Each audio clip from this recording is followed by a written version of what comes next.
How's it going, everyone? This is basically our first, I guess, game review. Um, I would say where I'm gonna give my impressions of the early access for Path of Exile.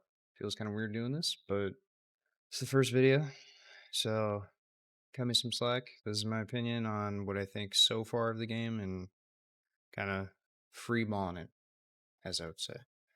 Um, so I'm just gonna bring my screen down here so y'all can see the game. So basically, I would say that it's pretty solid so far for what we get and how much content there is in the first three acts. Apparently, there's supposed to be six. We get that in I think 5 months now. It was six upon release. So for now, I mean, shit, I don't even know how to say it, but like this beats Diablo 4 out of the water, hands down, bar none. You know, we're starting off with I believe six characters, which I can show right here. Two game modes, hardcore, whatever. You die, you dead. That's it. And then there's standard, which I think a lot of people are playing. Six classes, which is great, ranging from ranger, wizard, typical D&D type of style of things. And then you get into the more intricate, which I would say mercenary, ranger, and then there's like infernalist. And then each class has their own archetype, leading to two different paths that you could choose. And then upon that, that's that. You keep those. I played mercenary.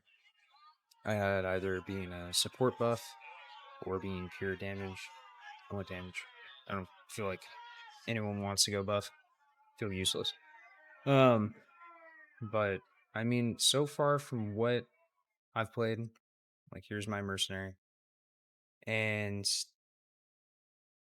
it's crazy how much is put in and what we're given for being early access. This is insane how much there is. Like endgame is cool, it's interesting, story's good, it's fun.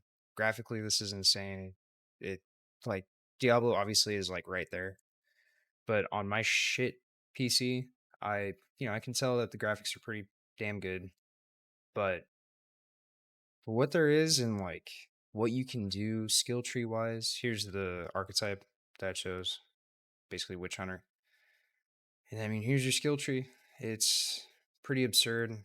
My classes or my skill tree right now is pretty bad, but still experimenting. That's what I like about these games is you can really like dive deep into like what you want to do. As for, what build you want to go down, you can do elemental, you can do bleed, you can do critical damage, you can do whatever you want really. As long as you have the points, you can go wherever the hell you want to go, which is awesome.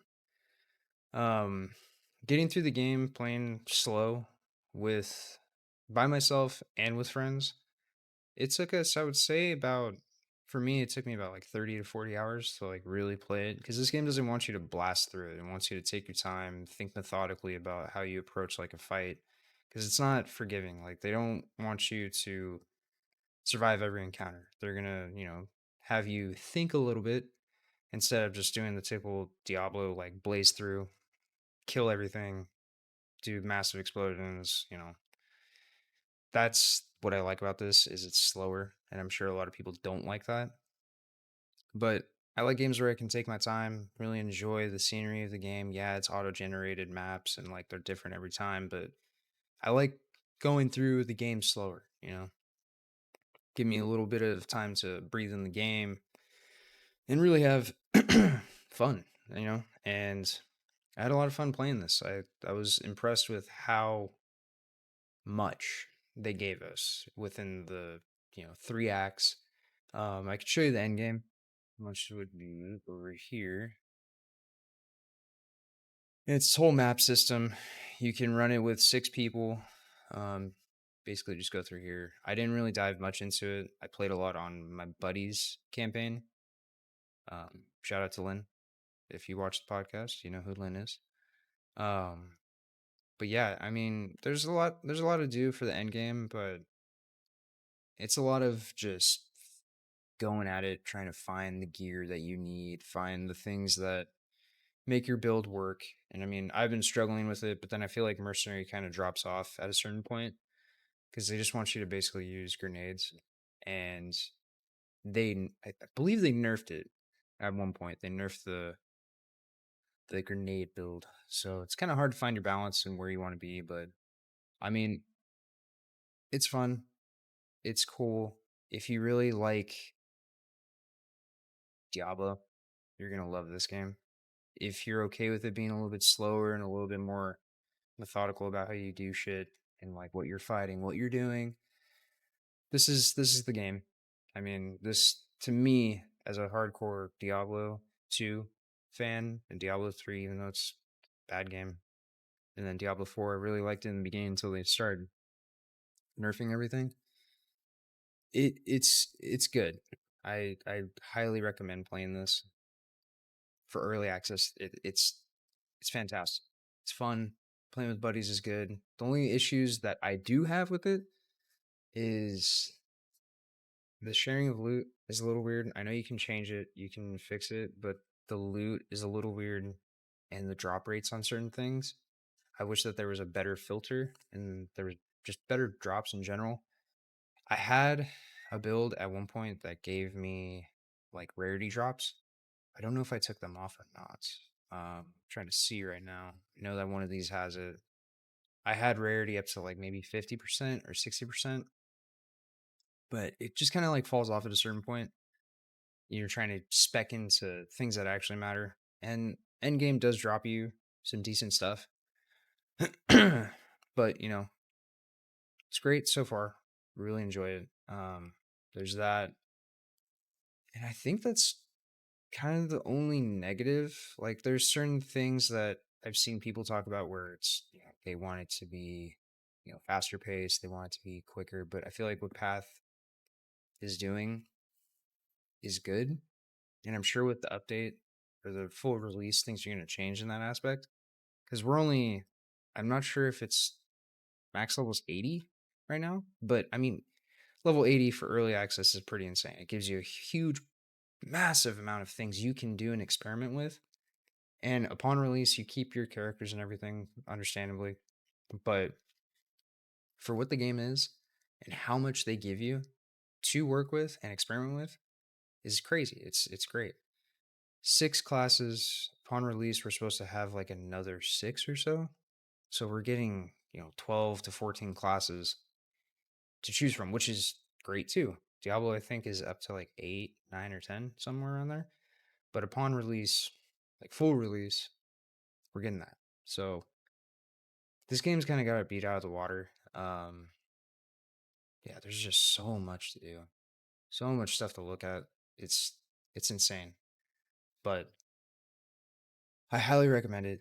If you guys want something that gives you Diablo a RPG itch, this is it. $30 now, but if you wait the 6 months on full release, it's free. If you buy it now, you basically are putting money towards the actual game, the company that makes it, which is these. I think I purchased this one, which is like a $60, so like full game release. This is beyond full game release. This is phenomenal for what it is early access. And it just some of these packs get a little crazy. I will say that. But, it depends on what you want to put in, what they deliver out. Yeah, like this. $420. That's absurd, but it's not forcing you to. And this is a bunch of early access keys for friends. So they're giving you basically a $60 game. I would say it's 40-ish, but that's 4 copies for your friends, whatever. Early access, 6 months prior. And then there's the microtransactions. They make it known, and it's there if you want it, whatever. Hideouts and all that crap. A lot of customization, tabs, things for your inventory, which is another thing that I've noticed that I personally needed. But upon purchasing the $60 version, I had enough to buy these like 3 tabs. It helps because it clears up a lot of this crap, which you will deal with. But I mean, shared loot amongst all of your characters, which is great. Um, yeah, I mean, I would highly recommend playing this if you guys want to fork over $30, play a game that's gonna last you quite a while. Like, I don't think I'm gonna stop playing this for a while, at least another couple weeks. So my buddies and I just cannot stop playing. It's pretty bad, but this is it. Uh, I highly recommend that people check this out. And they hit a peak of like 1 million people trying to play it. So I think the numbers kind of speak for itself. Yeah, I don't know if I would want to give like a full review of the game, but this is up there for me. I would say that I thoroughly enjoy it, but yeah, I mean, people definitely should check this shit out. Just highly recommended for me, for all the people that have watched our podcast and have kept up. This is going to be kind of the new thing that I think I and Hayden will be doing. I'm not too sure. Um, but yeah, I'm going to be taking over doing, I guess, game reviews. I wanted to put out a Stalker review as well. Still haven't gotten to that because this took priority and I've been stuck on it ever since. So let that speak volumes, because games nowadays kind of suck and they don't give you what this game gives, which is good shit. So I would say check it out. Highly recommend. Hope you enjoyed. See you guys. Please check out the Dead Man's Podcast. No episode this week. This instead. Sorry. Love y'all.